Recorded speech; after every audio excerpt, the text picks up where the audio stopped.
Nonsense in the chaos.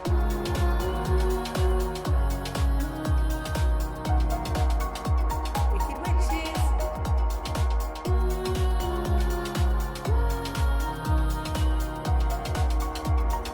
Trusting the unknown.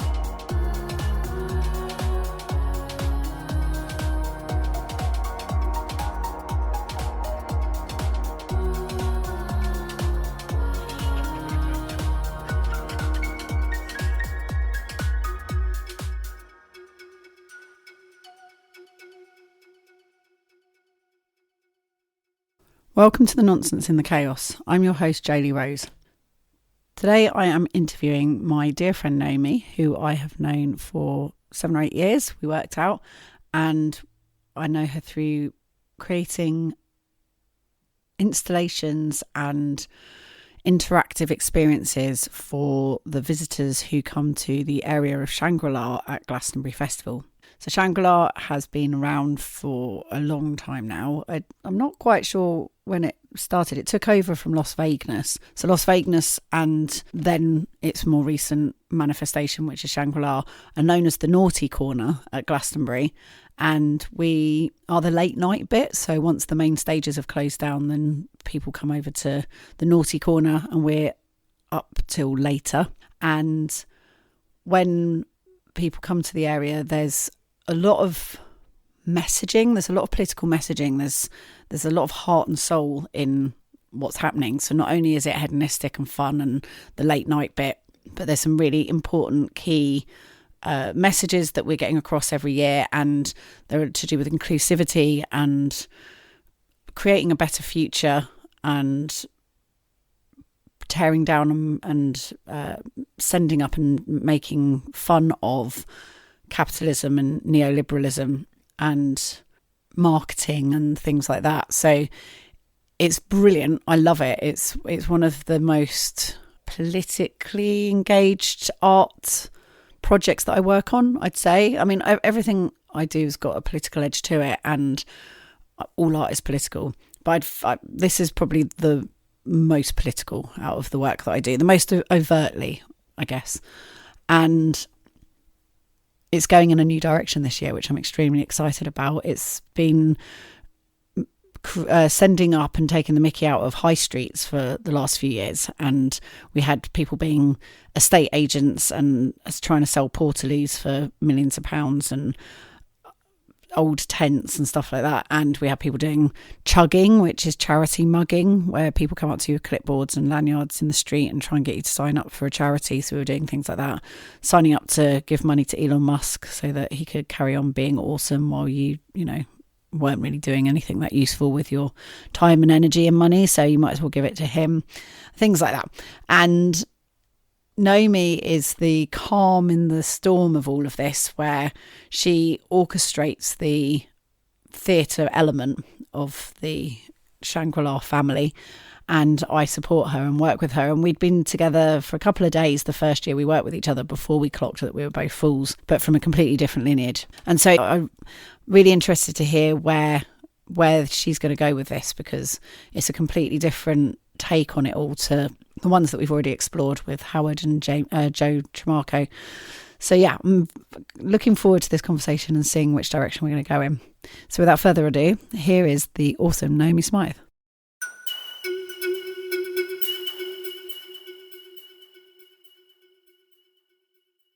Welcome to Naomi Smyth, which I've just found out that's how we pronounce your name, and I've known you for years now. It's been about 6-7 years. It's been quite a while.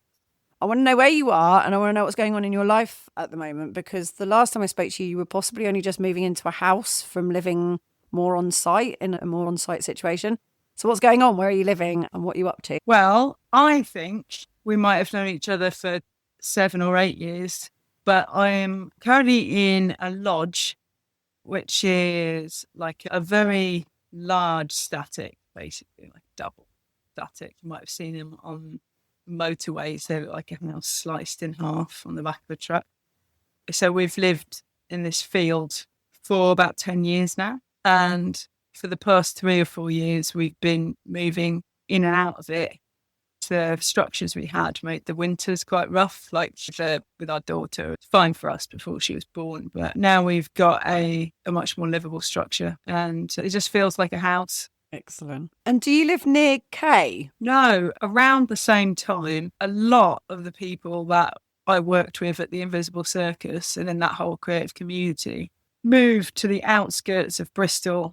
It was a few years after squatting became illegal and rents in Bristol went up massively, and we all just got a bit tired of cramming into rented rooms. It's partly an age thing as well. And the whole Temple Cloud crew are on the southwest side of Bristol in the Glastonbury direction, and we're on the northeast side of Bristol. So we're sort of all in a ring around Bristol. There's a few different sites and communities dotted around Bristol.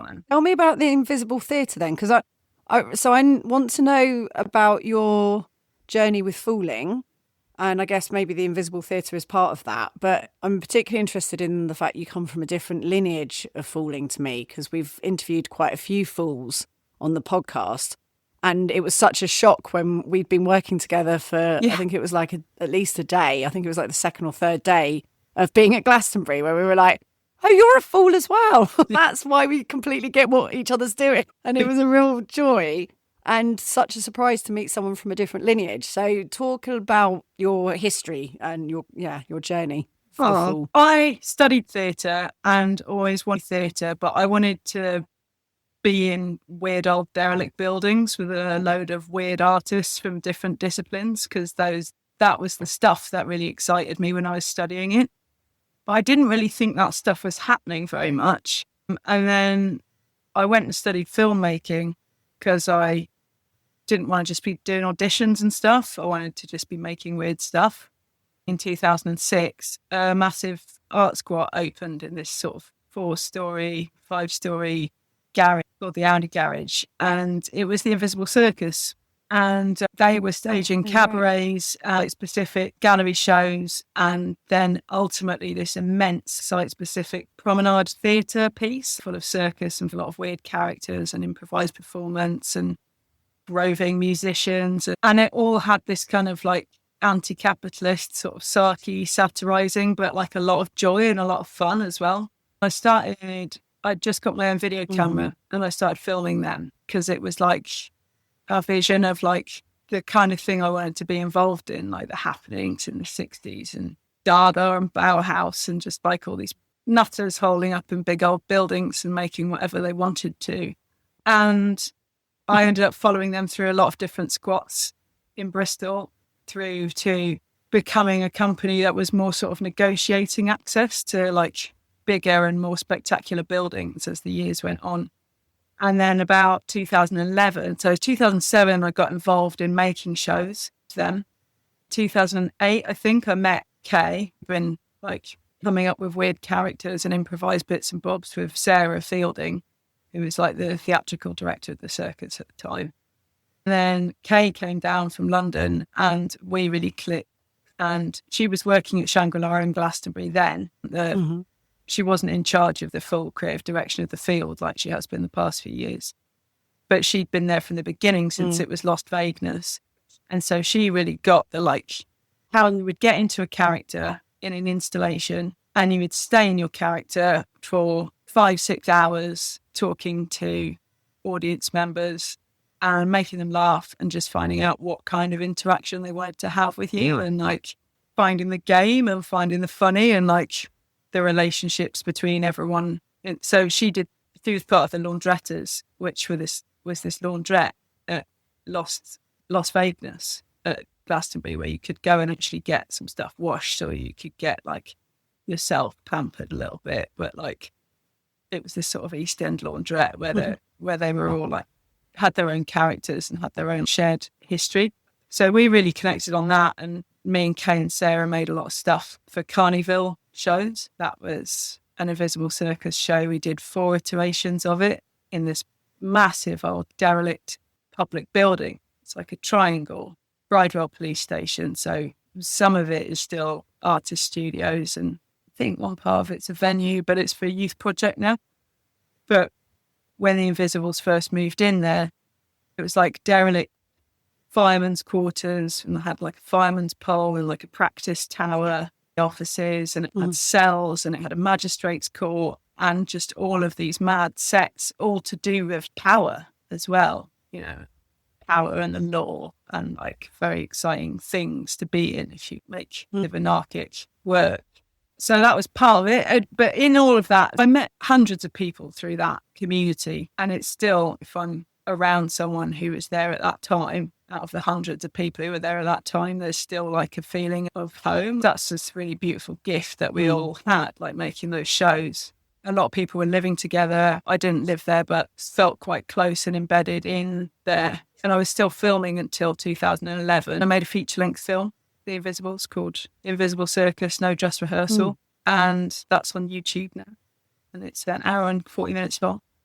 Super proud of it. Went around milking it at screening venues and stuff for a bit, and then hid it for a bit, thinking, oh no, I'll bet I can get some money out of it again. And eventually I was just like, no, let it go. You can just watch it. So, I don't know, there's a lot. In amongst that time, Holly Stoppett started teaching clowning, and she offered her clowning workshops to the Invisible Circus. That was the beginning of her becoming this clown teacher. In her process of becoming a clown teacher, she studied with more or less every clown and fooling teacher she could get her hands on. One of those was Frankie Anderson, who, as Holly tells it, originated fooling in Bristol and taught Jonathan Kay briefly. And then they split ways and formed two different lineages of fooling. And so Frankie taught Holly also, and Holly studied with her a lot. And then, but hadn't been, so she was using fooling in her own practice, but hadn't been sort of teaching it and sharing it explicitly until I think about 2012. I'm not really sure. She'd been teaching it a couple of years, I think, when I went to see the first public show of fooling that I'd ever seen. It was some of my friends. Ed Rapley was in that cohort. Adam Blake convened the whole thing because he wanted to learn fooling for a solo show he was making. And I could not believe it. I was like just on fire to see like individual performers just do a show. Just no premise, no props, no like, just like, I'm here. What am I going to do? Thing. And for them to fly in that, make something compelling and hilarious, and sometimes like orcs and a bit shit, but like mostly, I've rarely not enjoyed a fooling show. It's probably my favourite medium. So I had to train then. I had to learn how to do it. So I've been doing them 10 years. Yeah, because actually we've talked to quite a few people about fooling, but I don't think anyone has heard yet what a fooling show is like. So you touched on it a bit there, that nothing's prepared. It's a bit like watching a tightrope walker, but as a performer. Like you're putting yourself out there without anything, which is a really foolish thing to do. Why would you get on a stage with nothing prepared? Yeah. But is there any more to it than you would like? What is it that's sort of set you on fire about that? Because it probably sounds just like absolute torture to anyone listening.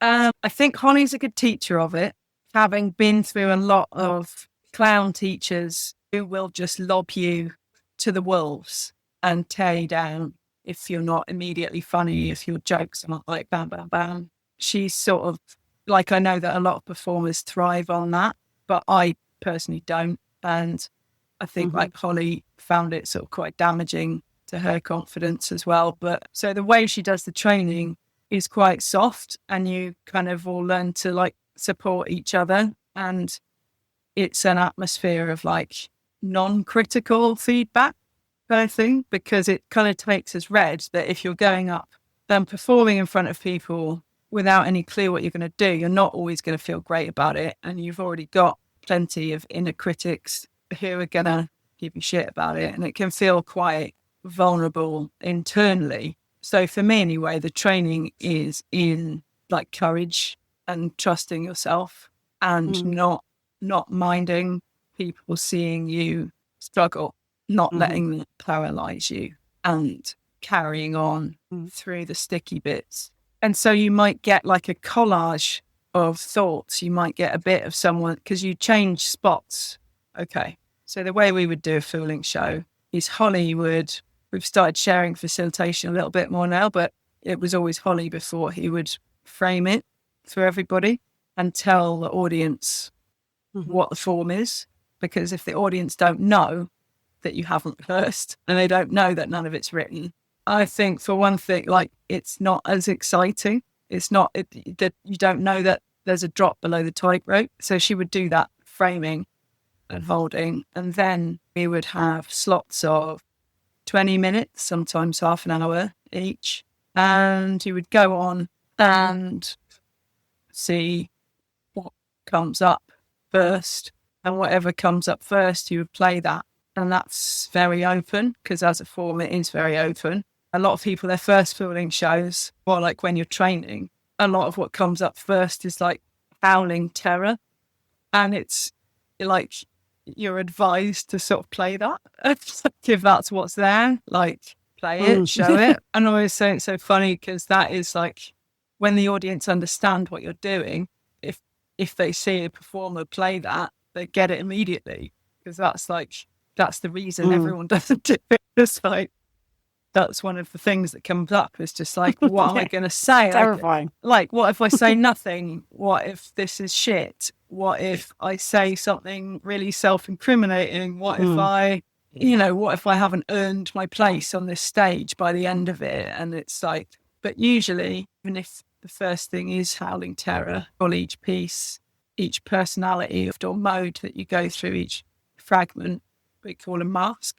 So if the first mask is the mask of howling terror, you start with that one. You might amplify it, but you're not going to do it for 20 minutes. You might return to it, but something else is going to emerge when you've howled in terror for a little while. Then you might be banging your hands on the floor and you notice something sparkly on the floor and pick it up, and like, then you're in a different mask and something else is happening. Or you find yourself funny and then you're in a different mask, laughing at the scared one, and you can put all those pieces in dialogue with each other. There's something about it that's very emblematic of like being like what it's like inside to be a human being. Yeah, what's happening on the inner world with all the different voices. It's interesting to hear that, because it's a different structure to the fooling that I work with. We call it a repertory company. So we have our repertory company, but we don't. The thing that I've always noticed with you guys is I think that you're better at performing in terms of the ease. It's easier for you guys to perform. There's an ease and a playfulness and a freedom that you have from your lineage that I think we're a bit more furrowed browed and a bit more hard on ourselves on the one that I've trained in. I feel like there's a bit more cosmic depth to the one that I've trained in. It feels like there's a bit more of a like universal, I don't know, magic shamanicness to it. Even though Jonathan doesn't send himself up as a guru, there is quite a lot of philosophical and, I don't know, mystical kind of discussion and aspect to it. But something that I have noticed, and I think this is true of all of the sort of teachers you were talking about, the ones that are hard on people, that they really bring out the shy, unassuming people that haven't yet really fully expressed themselves, like they're really into those people. Whereas if you're someone who's already quite self-expressed and out there and quite an extrovert, they have to it's almost like they want to break you down.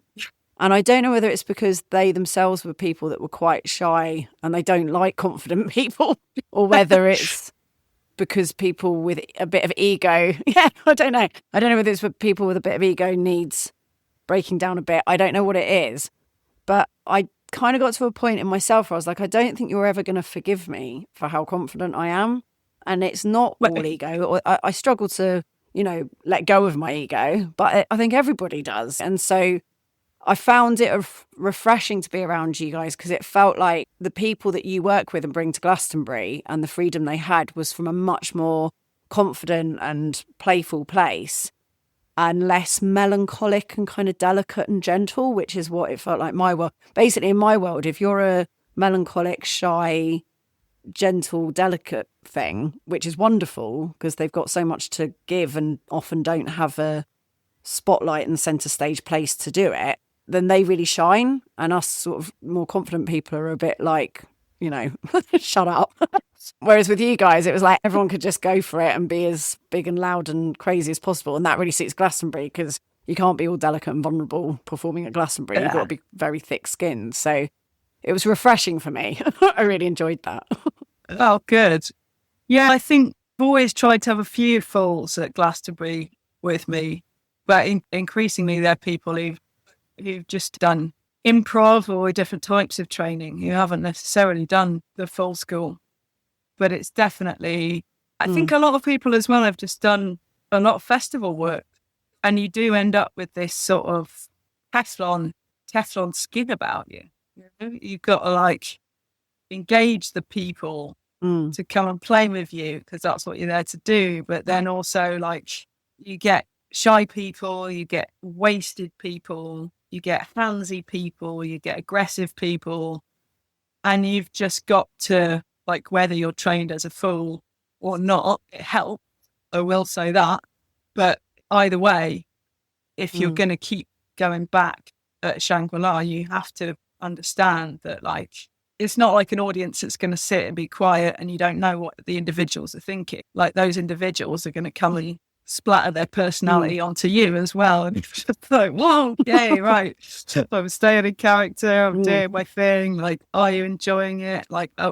Whose boundaries are going to get stepped over? And trying to make sure they enjoy it. But also, a lot of people I know who've done festival performance for these hours on end in character, especially late at night, have experienced some aggression, some sexual harassment, and to not take it personally and to be able to take care of each other as a crew, and just to know you can just snap out of character and tell them that's allowed, it's necessary, and you've got to maintain your boundaries.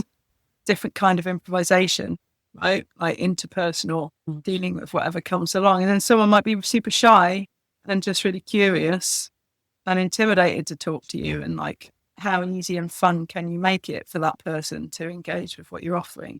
I'm always surprised at how unproblematic it is performing to such a hedonistic crowd. I've not had any very unpleasant experiences. I've had the odd kind of you're a bit, but it's never been, and like you say, I don't know, 7 or 8 years, I've never had a horrible experience. It's always been fun. And considering performing to zombies, it's quite incredible that we've managed to have so much fun with people. It is really playful because people are in a very open headspace, and so they're up for the craziness and the weirdness. Yeah. And you're taking them to a different reality. I just love that. I love that we're blowing people's minds. That's something that I really enjoy about it. Yeah, same. I love it so much.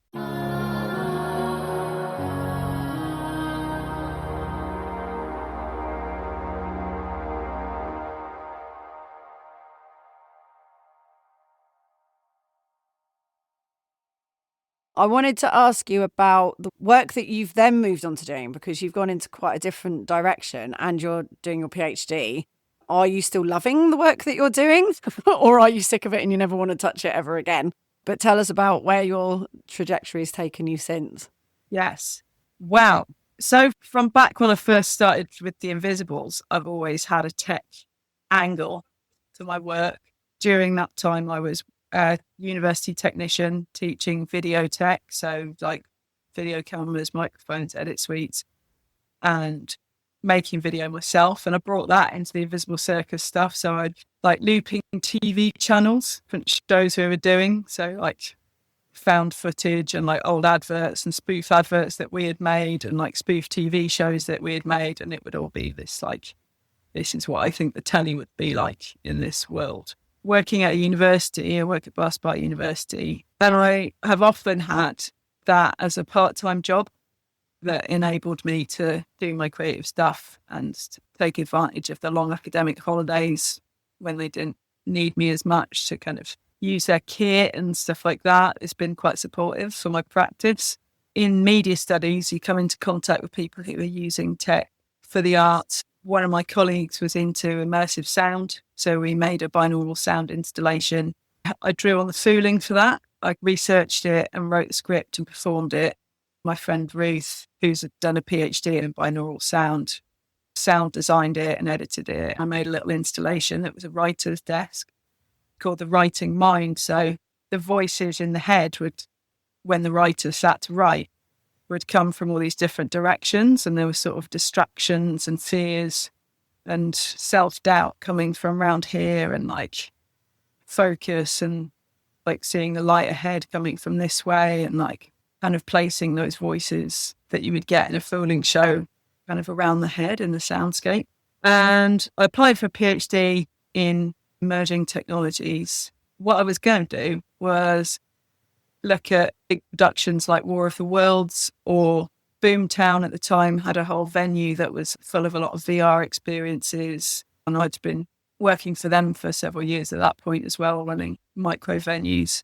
And that's what I was going to do, is look at how immersive theatre, in-person immersive theatre, is using emerging technology and kind of how it meshes in. And the commonalities between entering a fictional narrative in virtual reality or in a spatial soundscape versus doing so in person with live performers, how those are interlinking, if they are, how does it function, all that stuff. And then COVID happened and all of that work was immediately illegal, and it was, theatre was cancelled indefinitely. I pivoted my PhD to be about what are immersive theatre artists doing in this time. Specifically, we're people who don't think in the way of like, we present the show on the stage and you sit over there.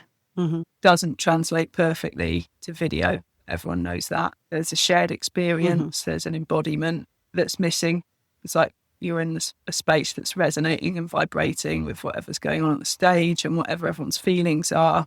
But it translates more easily than a medium where you're coming face to face with someone and saying, I've got a story to tell you. How do you want to hear it? You're part of it as well. You're playing this role and I'm playing that role. And the kind of stuff we would do with the Invisibles or at Shangri-la or Boomtown, where the performer casts the audience member and offers a game.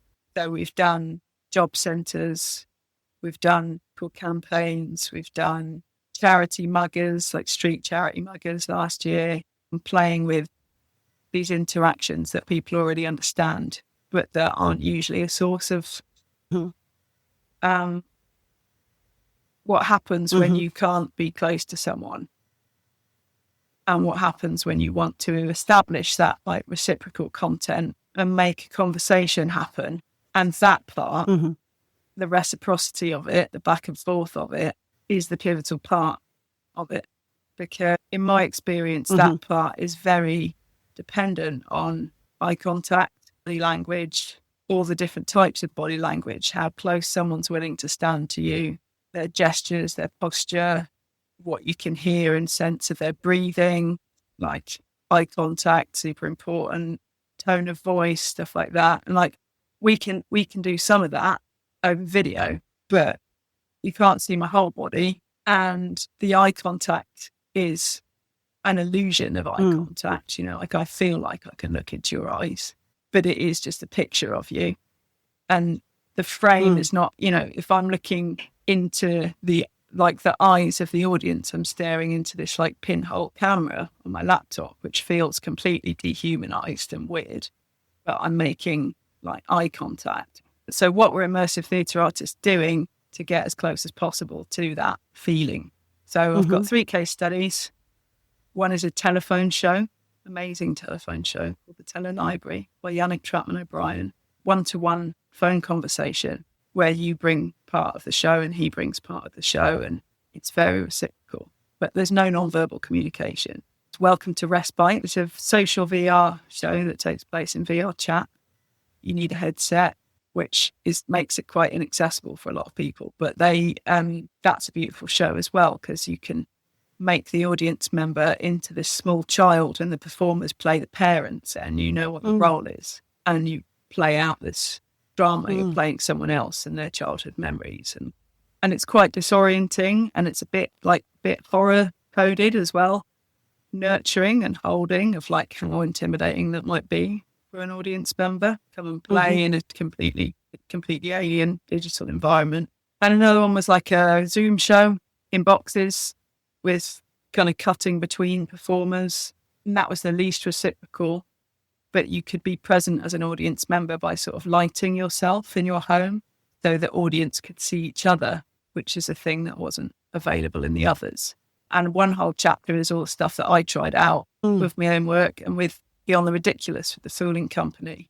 We were delivering a 6-week full school all together, 6 of us with Holly, when the lockdown happened. And we started out doing it on Zoom and on phone calls and like making recordings that people could do exercises to.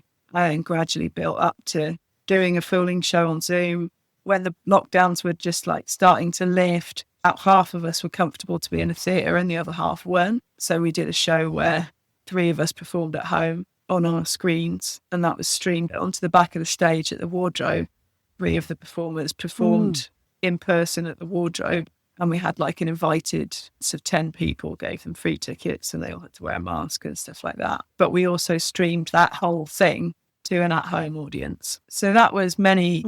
Oh yeah, I made a VR show. I made a solo VR fooling show called Mindland. I got Arts Council funding, DYCP funding to do that. And I worked with an artist who made me a landscape that symbolised my internal world. It was my way to sort of visualise some of the things that I would be showing people in a full show, but couldn't fully show people remotely and digitally. I made scans of my home environment and my work environment, which was this little craft little caravan full of bits and bobs.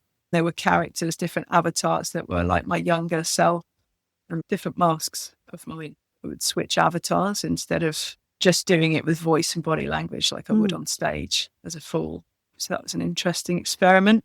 Played with a lot of stuff, and I am still interested in it. I think it's still relevant, even though we can be together physically now. Technology is just this layer that's interwoven with everything and kind of increasingly. So the kind of presence you can have through technology and sort of looking into that, you can use it as an artist. Lots of it's carried on and translated into our continued life. Like the moon ceremonies that I do every 2 weeks were from what was a public show that was meant to be done in the Brighton Fringe Festival. And we got the funding for it. And then because of lockdown, we couldn't do it. And then we had the costumes, which is what I wear at Boomtown, and I use them now still. But we just did it all online. So we were all there in our separate spaces, and we really went for it with the backdrops so that they corresponded with our costumes and with the elements. And then we held the moon ceremonies online. And actually, they worked so well. That's why I've carried on doing them. So I've done them ever since 2020, because actually ceremony through pointing to people on the screen, basically someone chairing a meeting. Because I think the thing with Zoom is it's people talking over the top of each other. It can get a bit chaotic. So when we were just hanging out socialising on Zoom, it was a bit of a mess. But actually holding ceremony, where the person holding the ceremony is going around each person and asking everyone individually what they're going through and how they are and what their response is to whatever the stuff is that's being said. That works really well. And it just feels like a really special, sacred space, and actually is a really profound space. And it means we can be together from all parts of the world. And I think creativity really blossoms when there's limitations. And part of me doing this podcast is the limitation of being on an island as a theatre maker. I can't perform to thousands of people. There's 500 people here and there. So it's like, how can I do something with what I have, which is basically Starlink and a computer and a microphone? Well, I can do this.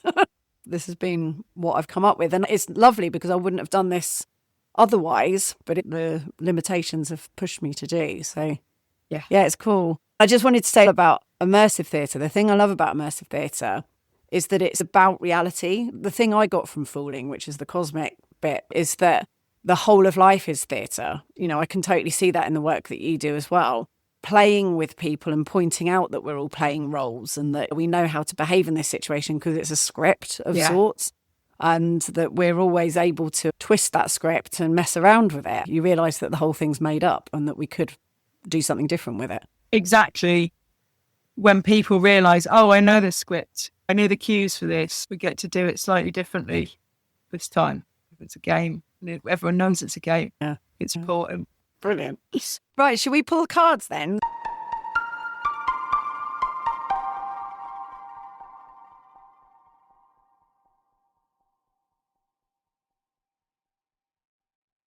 So we're going to pull 3 cards Love that. and we'll see what the universe wants us to talk about. Yay. Excellent. I'll just do my finger really slowly and you tell me when to stop. I'll go like this. Stop. Oh, that's a good one. So it's the priestess. So the priestess is, I think this is a bit like what we were just talking about with reality. Sorry. She's vibrating. She looks like she's vibrating out of reality. I suppose I'm interested actually with this card. I'm interested to know what you think reality is and what do you think it's all about? What's your interpretation of this madness? There are so many layers to it, aren't there? And I think having to earn a living and the particular ways in which we're expected to earn our living now kind of almost keep you on a bit of a track and on sort of a few layers. And there's almost not time to come out, to go up or to go down, to kind of sink to the depths and be very still and go inward because of the demands to earn. And it's like very, very hard because in a workspace, I mean, some people have a job where this isn't necessary, but in most workplaces, even if they're remote, you're required to spend most of your waking hours behaving as if this bit is the main bit and it's the most important bit, and not even this bit, but like the particular script of your workplace and the particular script of, the desired outcome of your work. And if you adhere to that sort of layer well enough, you'll be remunerated and then you get to eat and have somewhere to live. And then, and if you don't, if you deviate off of that too much and you haven't got enough to eat, somewhere to live, if you can't nourish yourself and your family, then it's even harder. And there's just no space to lift off or sink down and explore. But there's so much either side. And this part really is an illusion, but we're just encouraged to think of it as real life, because we're not set up to facilitate each other to deviate from it for any length of time. You've almost only just got time to point out that it's not real, but no one's really got time to comprehend the importance of that. Yeah, okay, great. I'll put that on my list of things to think about at some point. Yeah, no, totally. I like that. That's a really good description because I feel very on the one hand, I'm a Capricorn and so I'm half goat and half fish. And the Capricorn goat bit of me is very political and literal and scientific and practical. And then the fishtail bit of me is really wah-wah and out there. And I think I am pretty balanced. I have quite a balanced life of spending time in both. But I really like the way that you just described that thin layer, because we are so tricked into investing so much time and effort in that I think most people don't have that opportunity to think elsewhere. And that's, I don't think that there's necessarily anyone purposefully doing that, although that could be questioned. But there is definitely a benefit. It's a bit like the same as us being put into years of age groups at school. I don't think that was necessarily done for nefarious reasons, but the upshot of that is that no one's ever learning from previous achievements in terms of overthrowing authority or control. We're always reinventing the wheel because we don't hear from the generations previous that they managed to overcome some obstacle by doing X, Y, and Z. We're always having to start from scratch because we're only talking to our peers. And so, yeah, there is an element of control by being kept in these thin layers. So, yeah, I think that's really interesting. I like that.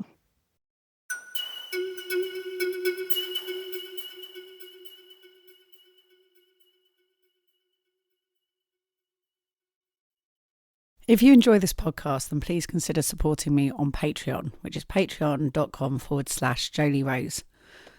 I absolutely love making this podcast. It is my dream job. And if I could make this make me a living, then I would be living my best life. I already am living my best life, but I'm doing it without any money. But I'm getting by. I am getting by. But I would love it if I was able to actually make a proper living out of this and not have to do, extra work, working in a pub and things like that. And I create a lot of free work in the world, which I thoroughly enjoy doing because I want work to be accessible and for people to be able to explore the things that I find useful, the tools I find useful, like following the moon phases, which I help people to do through holding moon ceremonies on Zoom and putting out articles in the local press, and which I also share on social media, and videos. I put videos up each moon cycle as well. And so people are able to tap into these through free mediums. And I love doing that. And I want things to be free as often as possible. I occasionally do charge for things. And when I do, it's because I need to make a living. And also I feel that sometimes you need to make that kind of financial commitment to make the work deep enough, which I've talked about in previous podcasts. Like sometimes you need to invest in what you're doing for it to really hit properly and land properly. But on the whole, I try and make my work free and accessible. And so this podcast is free for anyone who wants to listen. And if you're able to financially support it, then for £3 a month, you're saying thank you. And you can do that through Patreon. And then for £9 a month, you're also getting the videos of the podcast. And so you get to see me interviewing my guests or me just chatting to myself in a room on my own, which is always fun. So hugely appreciate everyone who supports me. Thank you ever so much. And I love doing this. So long may it continue. And if you aren't able to financially support, then you can spread the word far and wide on social media, talk about it, tell your friends about it, rate it, give it a star rating. And just keep listening and keep telling people about it. I am going to also be doing some live work that you can come along to, which includes the Kooky Club on the 19th of June in Guernsey, if you're in the Channel Islands. Each month for the Secret Kooky Tea Club, I interview a surprise guest, and they're always an interesting, inspiring person, normally a creative or an artist, but sometimes scientists, all sorts of different things, curators. And I interview them, and we have a different chef each time who creates a delicious meal for us to share. And it's to encourage people to be able to have a night out without drinking. You can drink alcohol if you want to, but there's lots of beautiful alcohol-free drinks available. And it's just to get conversation going and spark debate without having to be drunk. And it's a brilliant evening. I love it. I'll also be at Glastonbury Festival at Shangri-la in not very many weeks' time. And if you're coming to Glastonbury Festival, do head over to Shangri-la and see the incredible change of direction and creativity mayhem that we're going to be sharing in the naughty corner. So do come and have a look. And I am walking another pilgrimage in September and October. I'm going to be walking from Cairn Bowl near Land's End to the Norfolk coast. And we're going to be performing our Mama's play of George and the Dragon along the route. So it's along the Michael line. And I will be doing a book launch pre-sale tour as part of it, encouraging people to pre-order my new book, Walking with Autumn, which is about the first pilgrimage that I walked. And pre-sales really help push a book. So it would be great if people could order their copies ahead of time, just to give it an initial push and get it up there so that it's noticed by the bookshops so that they'll stock it. So I'd really appreciate if people did that. And I can't wait to share it with you. I'm very proud of it. I'm finishing the editing off as we speak. And it'll be coming out in September. All very exciting. And I think that's it for now. So on with the show.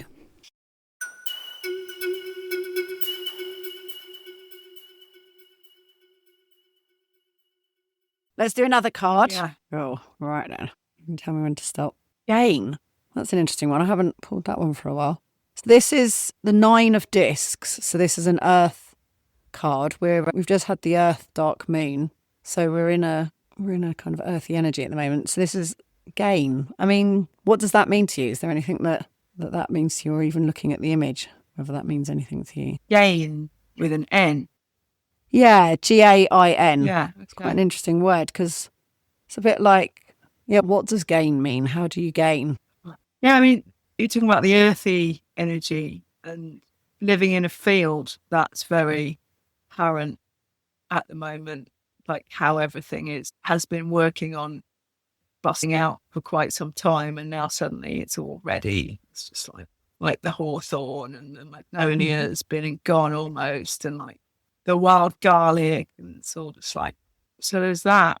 Mm-hmm. So I'm supposed to just be focusing on my PhD at the moment, but opportunities to get a different job or something that I consider more exciting or whatever keep popping up, and I keep like chasing after those, like a little fox after a rabbit, and like, yeah, distractibility, but just like kind of scampering about like, oh, that sounds good, that'll be better than what I'm doing, I'll chase that.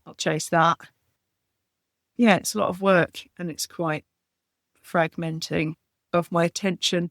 I'm noticing that a lot at the moment. I'm supposed to just be sitting there writing bloody big essay as often as I possibly can. Yeah. Chasing things. Yeah, we talk about with Jonathan Kay, the great distractor. And I feel like that's part of this layer, is the distraction of social media, of TV, of things that just take your attention, like TikTok, that are forever being quicker and quicker to just consume, so that your brain's just quickly moving on to something before you even have time to fully digest anything, or like really sort of savor it and devour it and have that nourishment from it, because you're then moving on to the next thing. And it's interesting, your reflection of the earth, because I had a moment when I was on the first pilgrimage that I did, where I had this vision of, it was getting close to the end. I think it was almost like the penultimate day of the pilgrimage, and I had a wee next to a hedgerow, and I suddenly had a real emotional outburst because I was sad that I wasn't going to get to hang out with my hedgerow friends anymore, and that I was going to have to go back and sit in a chair. And I didn't want to sit in a chair, and I could feel that my body was like, no, don't make me sit down again. And I had this vision of this dirty tarpaulin just covered in muck. And underneath it was Donald Trump and Boris Johnson, and just all the noise and nonsense and the threat of war and all this like horrible grottiness under this tarpaulin. And above it was this beautiful hedgerow and land and sky, and everything was stunning and beautiful. And I was being told that reality was what was under the tarpaulin. Yeah. And that I was meant to get back under there and participate in this nonsense, rather than being out in this beautiful hedgerow, fresh air, lovely land that's what is actually real. And that for me is reality. Like, even this reality might vibrate and turn into something else. It might be a game or whatever it is. But beyond this thin layer, which is this made up conscious thing that humans have created as a game on this planet, the actual planet, which is why I would say I'm a pagan, because I worship the earth, where it's like, well, it is here. It's definitely here. And I definitely worship it. So I'm happy to call myself that without any of the trimmings. I don't assign myself to any faiths or anything to do with that. But I definitely worship the magnificent land that I walk upon, because I think it's worth worshipping. Yeah, and it's so immensely reductive to view it all as a raw material, be turned into tokens in our little thin layer game when it all has its own life. Oh, God, yeah. That's great. Again, I really like the way you're thinking about that. That's what we see it as, is it's almost like in Minecraft or whatever. I don't actually really know how you play Minecraft, but just this, it's just the things to use to put within the game as just stuff to consume and buy. And yeah, you're right. It's taken away the immensity of what we actually have and reducing it down to just like Lego bricks that we can put together and use. But it's all about using and consuming and taking rather than appreciating what we have. Yeah, no, absolutely.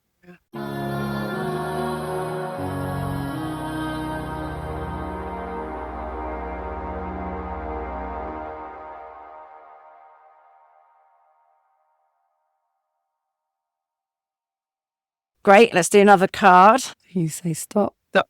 She's cool. The Queen of Wands. So she's very fiery and powerful looking. She looks like she's on fire and she knows what she's doing. And Wands is very much about passion and drive and your desire and kind of not the head. The head is the wands. Fire is the bit that makes you want to do things, like the engine behind what you're doing. And she's obviously very, very powerful in her sort of combustion engine. What does that mean to you? Just makes me think of like all my favourites, really. people I live with next door in the field who like being fueled by a desire to make and do, but all of that fire being like directed towards like loving and joyful and a lot. Yeah. I don't want to make any great claims for myself because I used to do a lot more activism than I do now, but like a lot of my friends like plow a lot of their heart and creative energy into activism for the earth and against genocide and for refugees and just like, yeah, trans rights and inclusion and just like, because as an artist, you have to have a fire to make things. So the people that makes me think of are all quite doing that in quite a connected way, like not so much a sort of shut away way from this like deep well of love and connection. It's like a sort of shared fire, and I'm inspired by that. It's sort of fiery lovingness. And they're not, the people I'm thinking of are not just soft and cuddly, like they're fierce as well. Yeah, that's what I love about our world, this part of our world, is the kind of Mad Max-ness of it.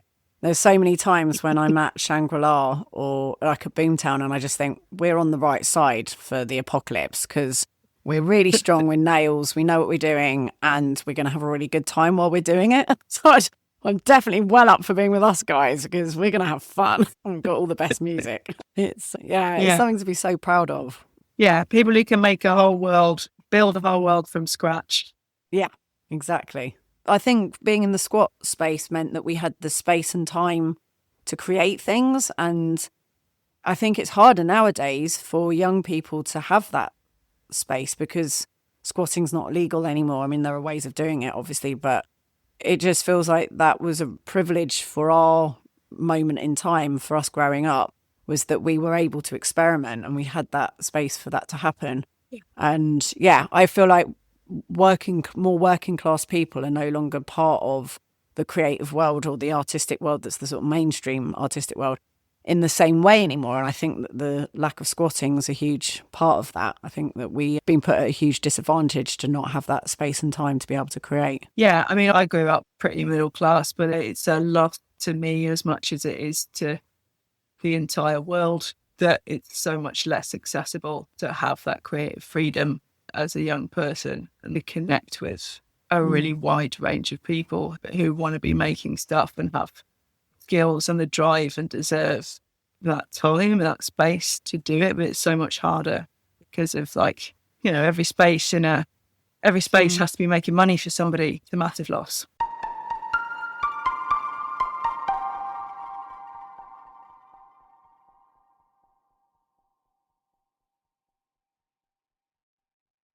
And so my last question for you is the Chaos Crusade. So is there anything that you could suggest to listeners to experiment with and try out that breaks the matrix in some way and just makes reality a bit more obvious that it's a game and puts some extra playfulness into our experiences? Yes. So I would like to recommend a tiny little bit of low pressure fooling. So to pick a mate, pick someone that you trust and who makes you laugh and you make them laugh. And I wrote down a bit of the procedure, like a micro version of what we do when we're doing full training in Beyond the Ridiculous, but just for you and your mate, not in front of a big audience. Do a little warm up and maybe try some fooling. So see what comes out when you stand in front of someone who's witnessing you and you just play. So see if you can notice building up to this, but also mentally discard any plans that you're making beforehand. Because once you've decided to do it, your brain will try to make plans for you so that you're not just standing there with nothing. Key is you've got to stand there with nothing. So you could start with just words or just movement, with eye contact with the person or without. Completely up to you.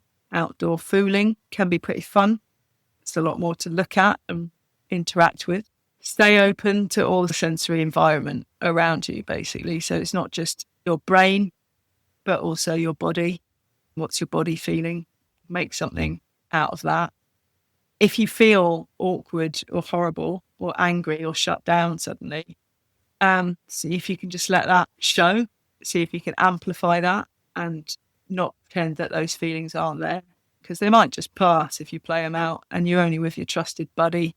So if you do find something, try to follow it and amplify it as far as you can.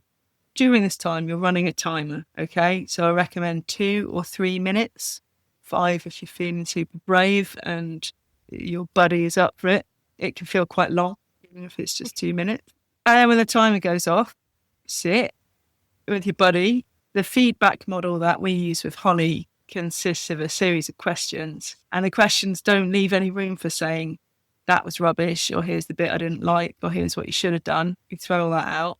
And this is really important, because if something came out that you feel vulnerable about, your inner critic is probably already having a go at you, and you don't need it from your buddy as well. So the witness would say to the person who's just fooled, how was that for you? How was playing for you? And then the fool might speak, and they might speak for 1 or 2 minutes. You could do a timer if you want or not. Then after that, the fool might ask the witness, what did you see? Describe some stuff, because sometimes you forget what you've done, and it's good if someone can tell you what they saw. What did you enjoy? What touched you? And what did you want more of? And then you can swap, and you can offer the other person you're witnessing and your feedback. And you might hate it, but if you hate it, you never have to do it again. But you might discover some things about what's going on for you and the games you're playing. It is just such a fascinating process doing fooling, because you keep coming up against the same obstacles in yourself. Like, I feel like I've been doing it, I don't know, 20 years or something stupid, and I don't feel like I've particularly improved. I'm always working with the same obstacles. And it's that thing that you were saying about, like, let yourself be surprised. That's the way I think of it, is don't plan what you're going to do, because it's fun to surprise yourself. Like, we do a thing where we sort of imagine a red curtain, and then we pull back the red curtain and just start seeing something, and just go with what you see. And I always love that, because the red curtain's quite a good distraction from planning. So your planning bit of the brain can just imagine a really good red curtain, and then you pull it back, and then it's like, surprise, what are you gonna now see? And yeah, it's just fun to do this, because otherwise we're just doing what we always do, which is planning it all. That's the thing. We are making it up as we go along. That is what we're doing. No one knows what they're doing. That's why everyone has imposter syndrome. It's taking that and owning it and playing with it even more. It's like, okay, can I step outside of this role that I've created already that was completely made up, and let's create something new. And that is so liberating. Yeah. Excellent. Well, thank you so much, Naomi. It's been amazing to talk to you. It is a very different feel, the fooling lineage that you're from. It feels so much lighter. It's interesting to observe. I think it's more feminine. There's a more feminine aspect, obviously, because it is from Frankie, but it does feel a bit more loving and gentle. So, yeah, it's interesting to dip into it. But yeah, thank you ever so much. Huge love to you. Oh, loads of love, mate. Thanks for asking me.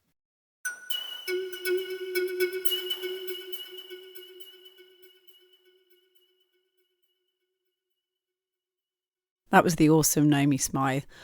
I absolutely loved delving into this different take on fooling. I feel like the lineage of the Frankie Holly Stoppit lineage is more feminine, but also more active and more activism-y, and it taps more into the punk, anarchic, squatter side of me, which is a whole, area of my reality. And it's a completely different area to my spiritual Jonathan Kay area. So it's interesting that there's these two sort of strands to my fooling experience, because that they feel so different.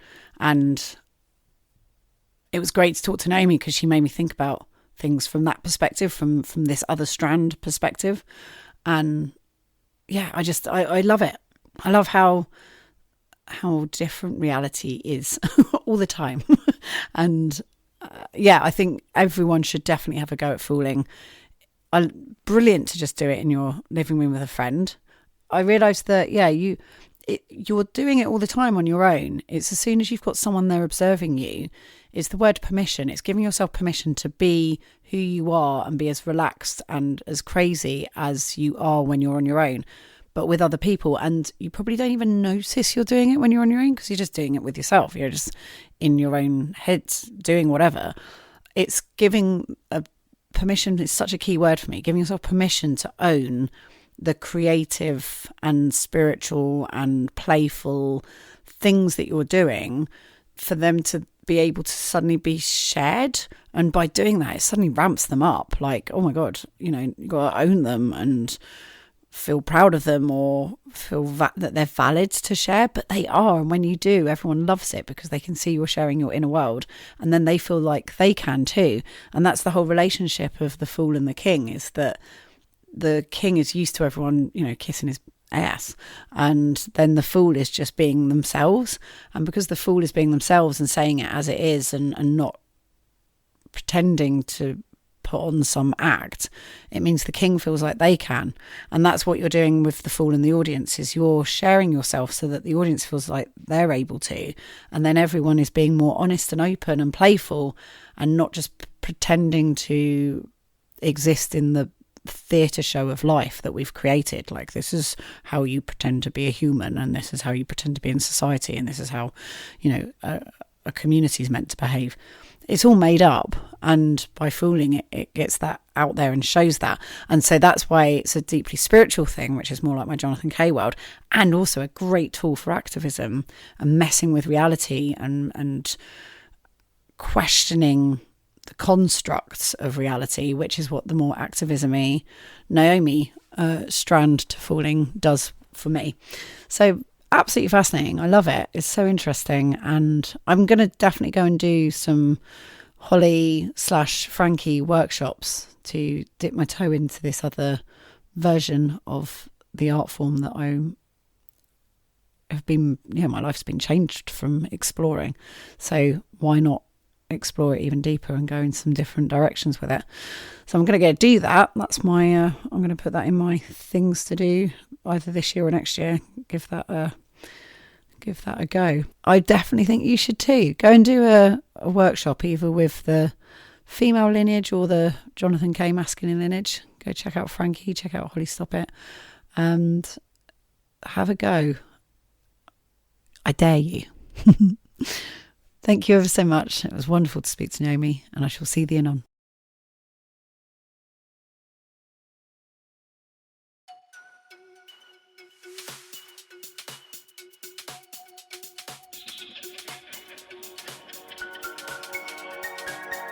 Nonsense in the chaos.